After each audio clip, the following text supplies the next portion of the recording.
alayhi va sallam 3 narsaga qasam ichib aytaman degan ekanlar. 3 narsani sizlarga gapiraman, sizlar shu 3 ta narsani men qasam ichib aytayotgan narsani ehtiyot qilib saqlab qolinglar.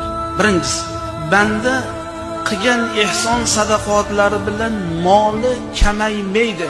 Men qasam ichib aytaman deyaptilar payg'ambarimiz sollallohu alayhi vasallam. Qilgan ehsoniga sadaqasini berayotgan bo'lsa, bergan ehsoni kamayib qolmasligiga men qasam ichaman deyaptilar. E'tibor beringmi? Demak, oilaga, bola chaqaga, qavmi qarindoshga inson hadiya, ehson qilayotgan bo'lsa, meni pulim tugab qolyapti demasin, tugamaydi ekan. Ikkinchisi, bir bandaga birov zulm qilgan bo'lsa, zulm qilingan bo'lsa bandaga, shu qilayotgan zulmiga banda sabr qiladigan bo'lsa, Alloh jalla va ala sabri tufayli unga azizlikni Alloh ziyoda qiladi. Men bunga qasam ichib aytaman. Birovga yomonlik qilyapti-da. Shu yomonligiga sabr qilyapti. Alloh ko'rib turibdi, Alloh bilib turibdi. Men haqligimni Alloh biladi. Men bunga aytganimni o'zimni oq qila olmayman, o'zimni izhor qila olmayman deb Allohga nima qilyapti?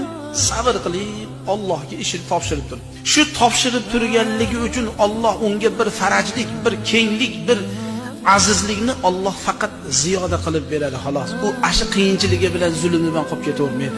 Shu insonda azizligi ziyoda bo'lishligiga men qasam ichaman deyaptilar-da payg'ambarimiz sollallohu alayhi vasallam.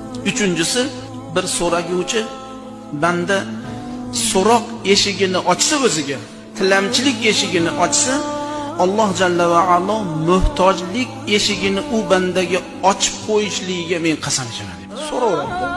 Xudodan so'ramasdan, bundan so'raveradi. Bilib qo'ysin, u odam faqat shunaqa muhtojlik eshigini ochadi. Uning uchun shunaqa muhtojlik eshigini ochib qo'yilmasligi uchun Allohga muhtoj ekanligimizni bildirishimiz kerak. Juda bir odamga ta'sirli gap ekan, muhtaram jamoat. Biz yodlab